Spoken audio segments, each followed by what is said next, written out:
In today's video, I just wanted to go over all the different supplies that I use, tools, wire, and also show you in correlation to what kind of pendants or rings that I would make with these wires and tools, and kind of a way that you can progress and start off with a couple different wires and then grow your collection.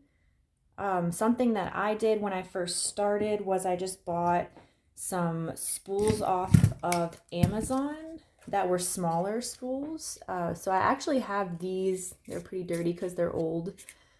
But these are from 4 or 5 years ago when I started wire wrapping. I still have them.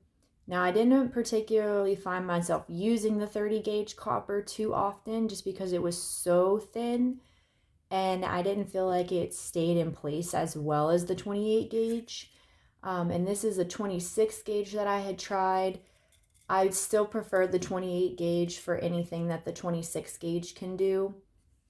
And I'll show you different variations that you could use those wires on also.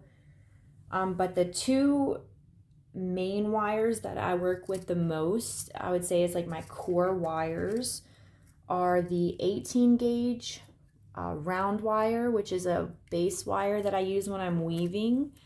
And then I also use the 28 gauge weaving wire is my favorite for the weaving, but you can see the size correlation of the Rio Grande wire here, and the Amazon wire is a lot smaller.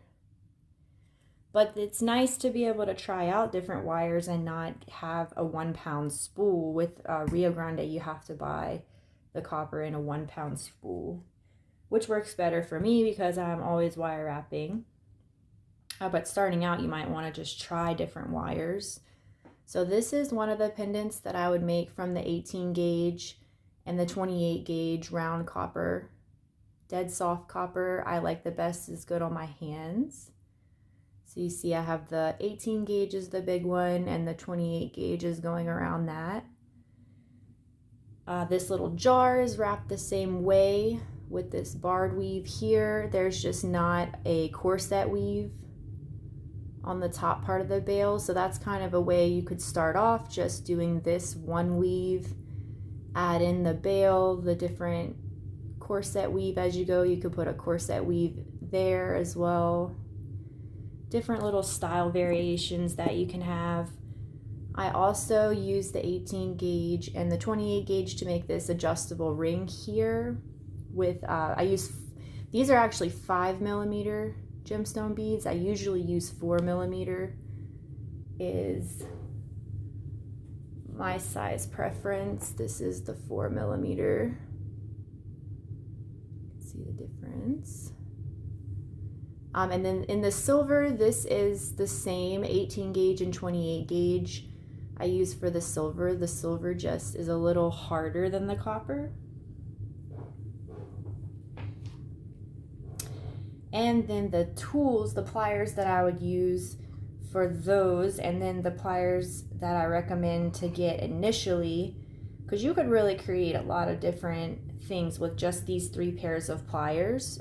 Don't have to be exactly the same, just a round nose plier. This I use to make the swirls. So like this swirl here is what you're gonna need for those. And then of course always need a good pair of cutting pliers. I like when they have like the flush side here, you get a better snip. And then these Xuron, I hope I'm saying that right, pliers I get off of Amazon, and they are a little pricier, but they work so well with just getting into all the little corners. They work really good for tightening weaves, pushing against the wire if your nails aren't very long, or like poking in between wires. They're just so fine. I actually have 2 pairs of those ones, so I use those so much.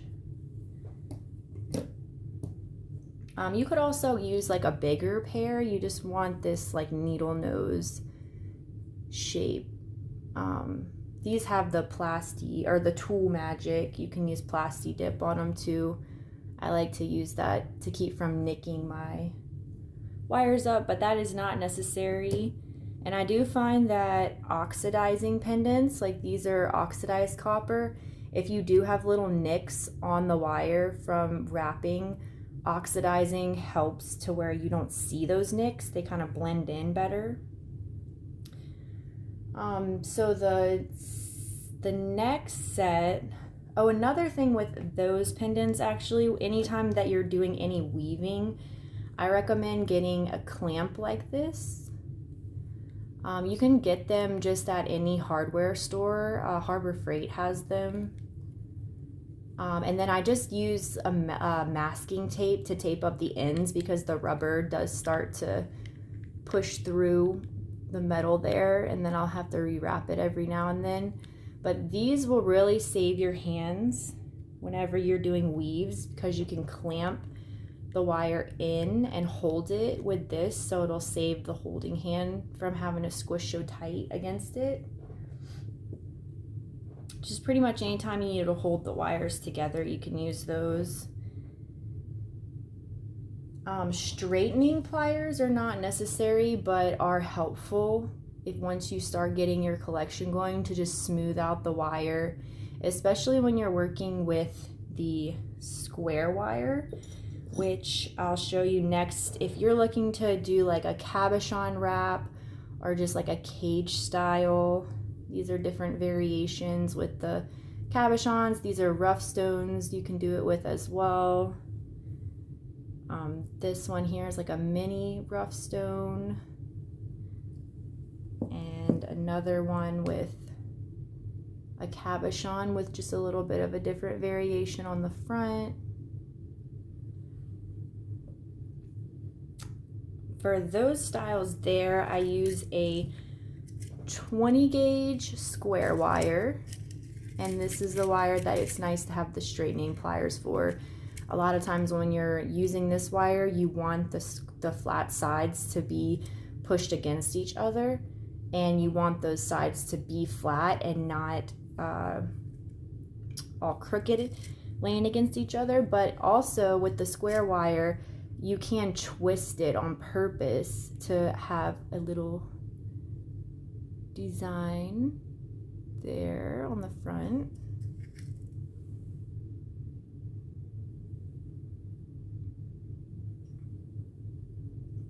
And then for the other wire that I use to connect the sides there and the top to do the bail, that's going to be a 24 gauge half round wire. And you can do those in copper or silver. So kind of have that there. And with that style, a little hybrid that you can do is you can do the cage style, but then you can add weaving at the top to give a different look there. So that's one with the weaving. This one just has just a woven bail added at the top with the stone next to it. Same cage style. Same with this one. It's got the twisted wire on the front. So just kind of little design variations that you can play with as you're pretty much using the same structural wrap, but you're adding different weaving and different different combinations of the weaving to create your own style. And then also same thing with these types of wire. You can also do rings with them, and this is a type of ring that I'll do with the 20 gauge square and the 24 gauge half round. It's got the twist design in it also. The half round I'll usually coil before and cut little pieces off and slide it on the wire. Makes the process go a lot faster. And then with the ring, you can also do the weave adding variation. You can add in different weaves. This one has 5 base wires instead of 3, so 5 of the 20 gauge wires, so thicker band. This one is made to be a men's ring, a bigger size.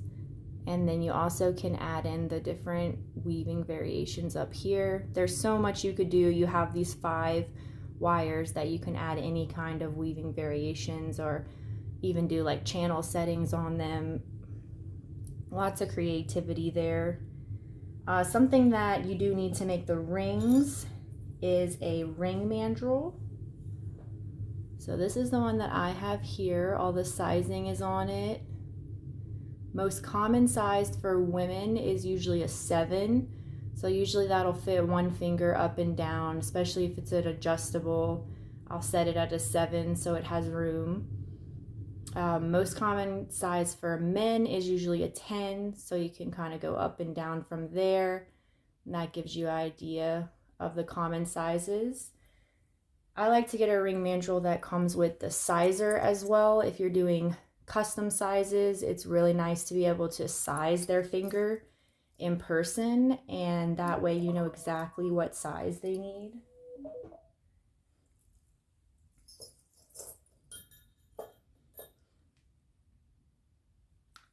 All right, and then another variation or style of wrap that I like to do is this woven style here. There's really a lot going on with the weaving. This is the back.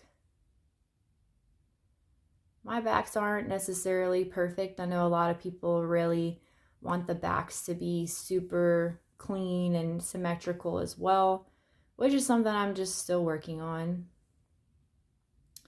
So this style here, I'm using the base wire is the 28 gauge square. Weaving wire is the 18 gauge weaving wire. And then basically with this style, you just have so many different variations. You have, the 5 wires on each side coming up into the bail. I connected these 2 wires at the top and had them go into a weave over the main weave of the bail, so just adds more dimension. These are the 4mm beads that I have added in to a coil. So those are secured there. And then it comes down into the style. It comes down into the barred weave that I like to do, into the corset weave. And you can kind of just use your creativity with the different weaves. And then I just use the 18 gauge wire to connect these pieces here. But that's just a breakdown of the different types of wire that it would take to make a pendant like that. This one is a little bit of a different variation with the silver, different bail. Same thing going on the back.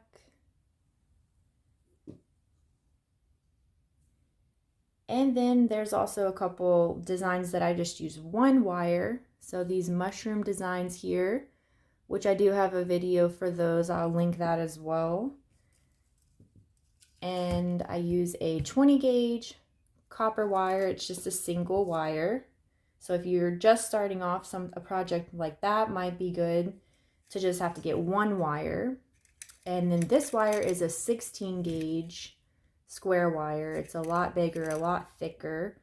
And I will use that's designed to make these copper rings.